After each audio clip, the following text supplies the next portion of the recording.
Everybody, and welcome to this Dicey review. My name is Bryson. And I'm Josiah. And welcome to this week's review. We are reviewing Apples to Apples, the classic party game.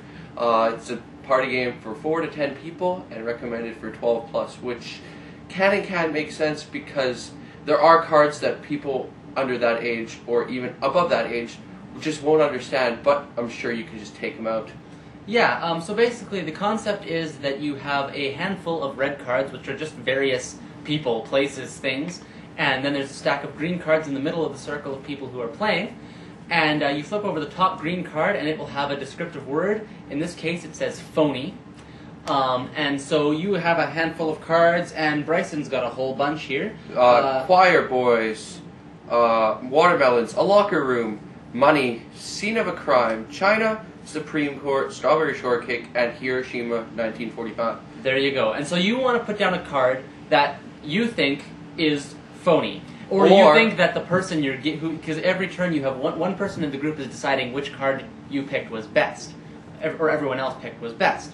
And so, personally, I think if the word is phony, I think money is funny. Yeah. It's a clever... You're trying to come up with clever ideas that you think the person who's picking the best card will enjoy. So if I put down Hiroshima as phony, most people wouldn't think that's terrible. Well, okay, he thinks it's funny. Most people wouldn't think that's funny, or at least I don't think so, so I wouldn't play it. So basically, at the end of the round, everyone's played a red card. The person who's deciding picks up all the cards and picks the one they like best. Whoever put that card down gets to keep the green card, and that's worth 1 point. Then everyone picks up a new card so that they have 5 in their hand, and they play again with a new person deciding on the best card, and that just goes around the circle. Mm-hmm. And so basically you're trying to collect as many green cards as you can by being clever with your choice of words. The amount of green cards you need to win vary on the amount of players. For 4 players, you need 8. For 10, and you need 4. And in between, it just changes. During the game, you're going to want to try to figure out what do these people think is funny. So, going back to the phony thing, Josiah would have thought money, but me, I'm more of a completely over-the-top person, like Hiroshima 1945, like, hello, it obviously happened, so, therefore being phony, I thought it was funny. So, yeah, it just varies depending on the person, but, yeah, on to the review part of the video. The first thing we want to talk about is time. How long does this game take? The reality is it can take pretty much as long as you want. There are recommended number of green cards you're supposed to play to in the rules in the box, but usually when I've played, it's just been we play until we're bored, and then you count up your green cards at the end, whoever has the most wins. So it's very versatile as far as time. You can play for as long as you want to, and basically until you get bored of it. That is something I really like about this game. The fact that it's up to you how long you play. You want to play a game for half an hour. You have half an hour to kill, but you don't want to watch a TV show. Just pull out Apples to Apples and play. You have an afternoon where it's just a snow day and you just can't do anything. You have a few friends over. You play Apples to Apples. It's just so versatile. Yeah. The price of this game is actually pretty good. You can get it for like $30 or something at Walmart or wherever you get your board games.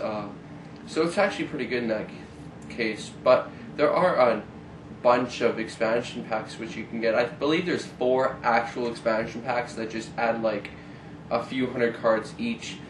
But yeah, the main thing those do are add green cards, because those are the things you're going to get bored of the quickest. But there are a ton of other, like, not really expansion packs, but just different versions of the game. There's versions for younger audiences, kids versions, so cards that they'll recognize. There's a Bible version, a Jewish version, and there's also something called Sour Apples to Apples, which we were just reading up on and sounds really interesting, so we might review that later, but we don't have it, so it might take a while. But that one just has a bunch of extra features that we thought were really cool. Yeah. So, yeah. To quality, this one actually we'd have to rate pretty low. The cards are nice, but they're just thin and kind of flimsy. So if you're not careful with them, there's a good chance that they're going to get wrecked. But it's a card game, so there's not a lot to mention there. That's pretty much it. The one thing I do want to mention about quality is, I won't try to find one now, but there's cards where you can write your own ideas on. Like, you can put your own name on it or something, so it's something ridiculous. Like, let's grab a green card and hope that it's ridiculous. Dirty. And all of a sudden, I'm like, oh, I have the Josiah card. I'm going to play Dirty. Like, something like that just makes me giggle and all stuff. So, you can either write it in permanent ink or whatever, or you can just write it for the time being. But, yeah, just having that added feature to the game really increases the value. So yeah, this game works as a family game. Like, it says 12 plus. Obviously, get the junior one or the kids version if you have younger kids. So like the value of a family like playing this game is pretty great. And for $20 to $30, it's not a big investment like video games are, or something where you can spend $60 on a video game and not even get this much entertainment out of it. As to replay value, the game has quite a bit of replay value since you can get just whole new hands, and each card can be taken a bunch of different ways. Depending on your level of creativity, this game could just last forever.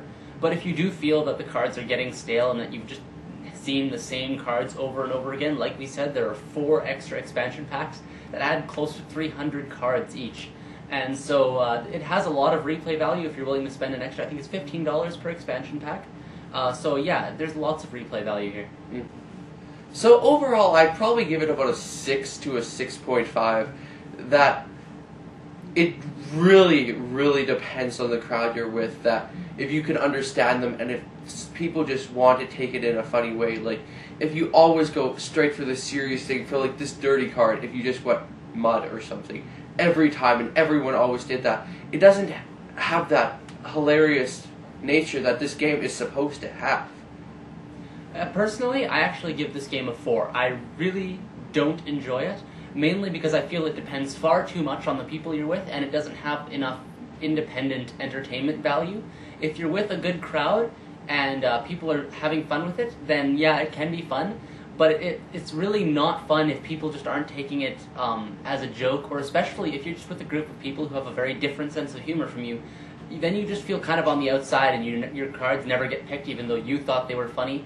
So I don't know. The game's a good concept, but I just feel like it falls flat far too often just because of a difference of opinion. Well, that's it for this episode. I hope you enjoyed our review of Apples to Apples. But until next time, see ya.